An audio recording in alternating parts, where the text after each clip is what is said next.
প্রিয় শিক্ষার্থী, অনলাইন ক্লাসে সবাইকে স্বাগতম। আমি হারুন মিয়া, প্রভাষক হিসাব বিজ্ঞান বিভাগ, রামগঞ্জ সরকারি কলেজ। আজকে আমরা হিসাব বিজ্ঞান উচ্চ মাধ্যমিক হিসাব বিজ্ঞান প্রথম পত্রের হিসাব বিজ্ঞান পরিচিতি সম্পর্কে আলোচনা করব। হিসাব বিজ্ঞান বিষয়টা আমরা পড়তে গিয়ে সবাই অঙ্ক করতে করতে অভ্যস্ততে দেখা যাচ্ছে থিওরিক্যাল ক্লাসগুলো আমরা এমনভাবে ফেলে যাই যে একটা নির্দিষ্ট সময় পর লেখাপড়া শেষ হওয়ার পর হিসাব বিজ্ঞানের সংজ্ঞাটা যদি কাউকে জিজ্ঞেস করা হয়, সে ভালোভাবে বলতে পারে না। আজকে আমরা হিসাব বিজ্ঞান পরিচিতি ক্লাসে কিছু থিওরিক্যাল বিষয় নিয়ে আলোচনা করব। তো চলো আমরা শুরু করি।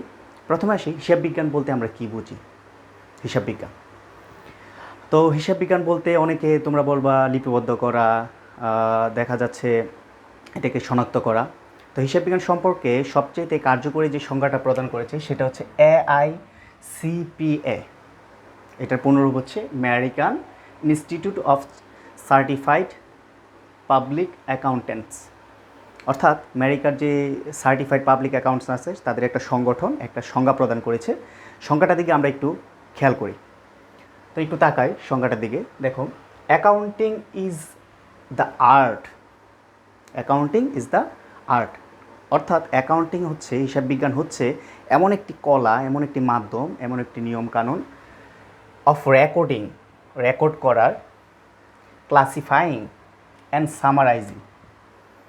রেকর্ড করা অর্থাৎ লিপিবদ্ধকরণ, ক্লাসিফাইং এটাকে ক্লাসিফাই করা, অ্যান্ড সামারাইজিং সংক্ষিপ্তকরণের, in a significant manner in terms of money, transaction and events. অর্থাৎ ট্রানজ্যাকশন অর্থ কি? লেনদেন। ইভেন্টস অর্থ ঘটনা। অর্থের অঙ্কে গণনাযোগ্য, লিপিবদ্ধযোগ্য প্রত্যেকটা লেনদেন এবং ঘটনাকে লিপিবদ্ধ করা, ক্লাসিফাইং করা অ্যান্ড সামারাইজিং করাকে, which is the part at least of a financial characters and interpreting the result of thereof. অর্থাৎ হিসাব বিজ্ঞান বলতে আমরা কী বুঝি?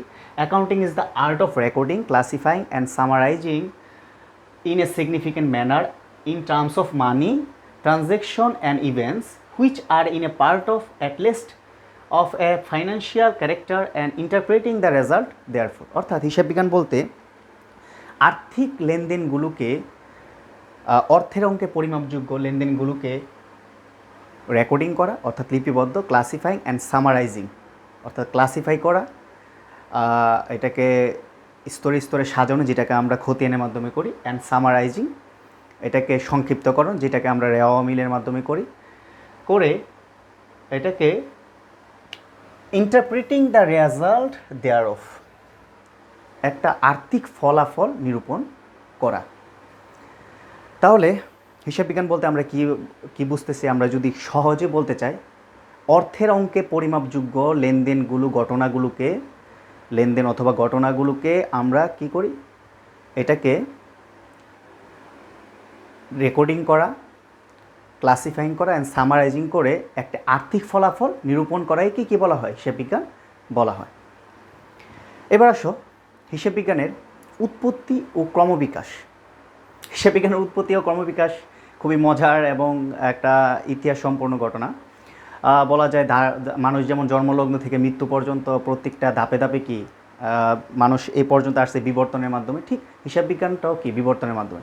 হিসাব বিজ্ঞানে যদি আমরা বলতে চাই, প্রথম যে যুগটা এটা হচ্ছে আদি যুগ। প্রথম একবার আদি যুগ, আদি একবারে শুরু থেকে মানুষ জন্মলগ্ন থেকে মানুষ যখন পৃথিবীতে আসে, তো ওরা তো 1, 2 আর 3, 4 গণনা পারতো না। তো যে যুগটা প্রথমে আদি যুগের একটা স্তর হচ্ছে প্রস্তর যুগ। মানুষ গুহাতে বাস করতো। তো গুহাতে বাস করার সময় সবাই দেখা যাচ্ছে পশু পাখি শিকার করে, খাবার বেঁচে থাকার জন্য তো কিছু দরকার। তো পশু পাখি শিকার করে নিয়ে আসে, আনার পর এখন হিসাব রাখবে কীভাবে? দেখা যায় পাথরের গুহাতে থাকতো, গুহার মাঝে একটা করে দাগ দিত, একটা গরু, 2টা গরু, এভাবে কি প্রত্যেকটা পশুর কী রাখতো? হিসাব রাখতো এক একটা দাগ দিয়ে। এটা ছিল আদি যুগ, একবারে প্রস্তর যুগ। প্রস্তর যুগের পরবর্তীতে দেখা যাচ্ছে প্রাচীন যুগ। প্রাচীন যুগ মানুষ গুহা থেকে ছেড়ে এসে সমভূমিতে বসবাস করা শুরু করলো। সমভূমিতে যখন বসবাস করা শুরু করলো, তো দেখা দিল এখন আর দাগ দিয়ে হিসাব সংরক্ষণ করা সম্ভব হচ্ছে না।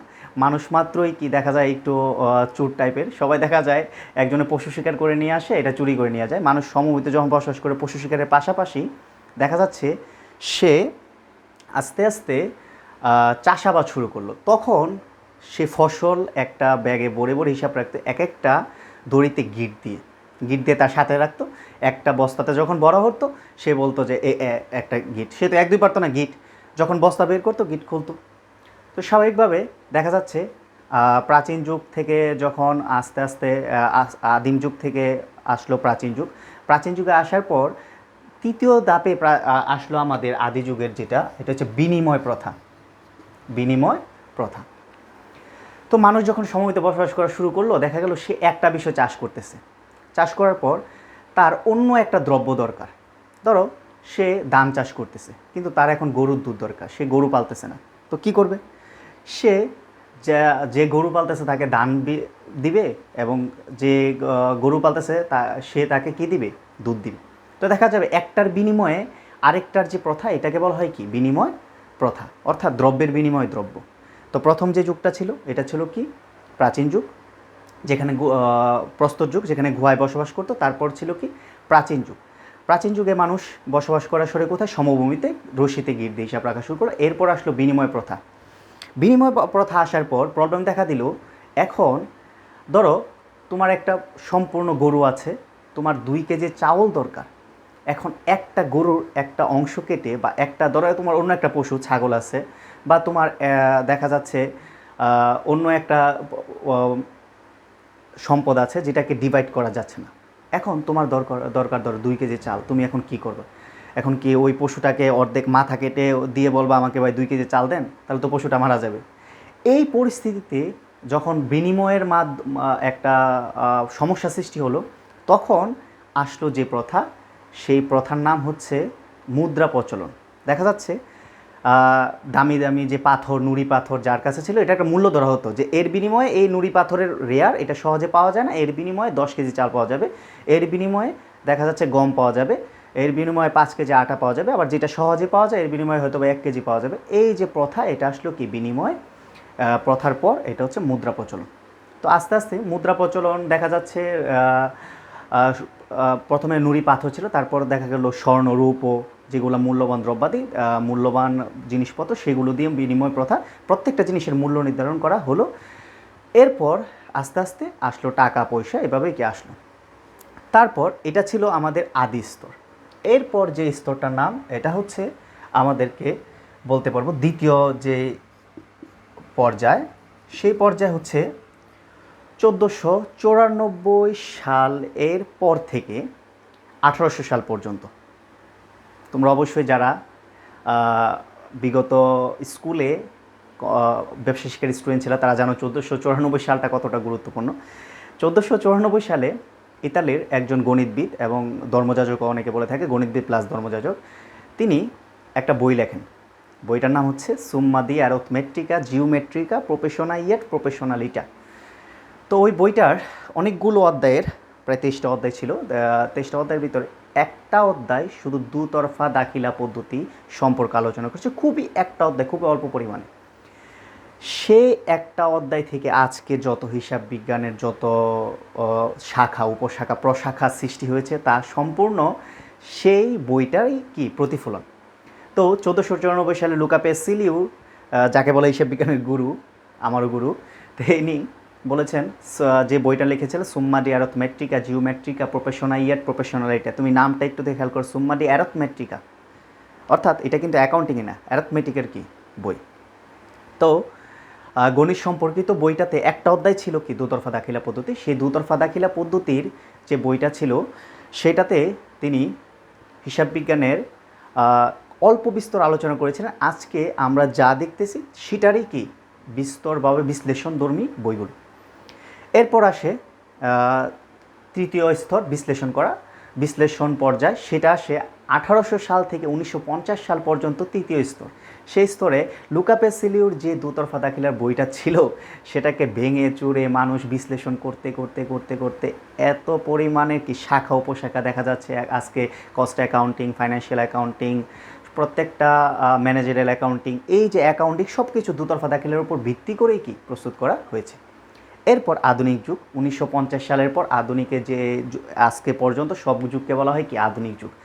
সে আধুনিক যুগে দেখা যাচ্ছে আধুনিক যুগে এসে হিসাব বিজ্ঞানের ধরনটা দেখা যায় আমেরিকারাইজ হয়ে গেছে। আগে ব্রিটিশ ধর্মী ছিল, এখন আমেরিকারাইজ। দেখা যাচ্ছে সম্পূর্ণ সফটওয়্যার ভিত্তিক কাঠামো চেঞ্জ হয়েছে।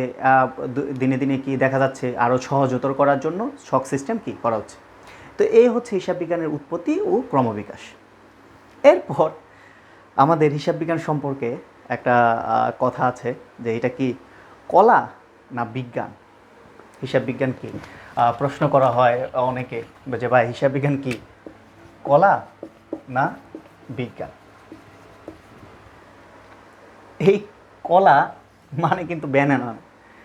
অনেকে ভার্সিটি থেকে জিজ্ঞেস করে, এক ছোটো ভাই জিজ্ঞেস করতে, ভাই ব্যানানা ডিপার্টমেন্টটা কোন দিকে? তো ব্যানানা ডিপার্টমেন্ট তো বলতে তো ভাই কোনো জানি, আমরা তো জানি না যে ব্যানানা ডিপার্টমেন্ট মানে কি। কয় ভাই ইংরেজিটা বুঝেন না, কলা ডিপার্টমেন্ট। তো এই কলা মানে ব্যানানা একই না। এই কলা অর্থ ইংরেজিতে বলা আর্ট। তো যাই হোক, তো হিসাব বিজ্ঞান কি কলা না বিজ্ঞান, এটা আলোচনা করার আগে আমরা জানি কলা কি। কলাকে ইংরেজিতে বলা হয়, প্রথমে সংজ্ঞাতে আমরা বলেছিলাম অ্যাকাউন্টিং ইজ দ্য আর্ট।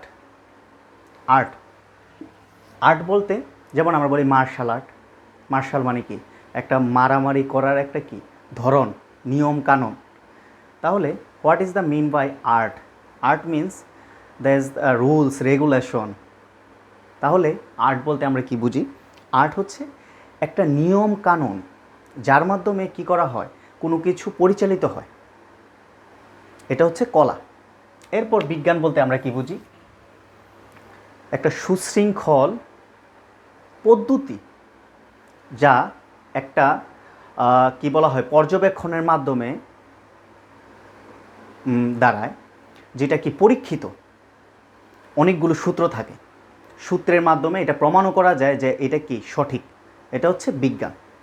এখন আসি হিসাব বিজ্ঞান কি কলা না বিজ্ঞান, আর্ট না সায়েন্স? নামের সাথেই দেখো হিসাব বিজ্ঞান। আমার সাথে এক কলিগ আমাকে বলছিল, ভাই যে আপনার যে হিসাব বিজ্ঞান এটা বিজ্ঞানের সাবজেক্ট না হয়ে এটা কেন ব্যবসা শিক্ষার সাবজেক্ট হলো? নামের সাথেই তো বিজ্ঞান আছে। তো কথাটা সঠিক, আমরা এক প্রকারের বিজ্ঞানেরই কি অংশ, কিন্তু হিসাব এর সাথে যে জড়িত এই জন্য আমরা কি আবার ব্যবসা শিক্ষারও কি অংশ। তাহলে হিসাব বিজ্ঞান কি আর্ট না সায়েন্স?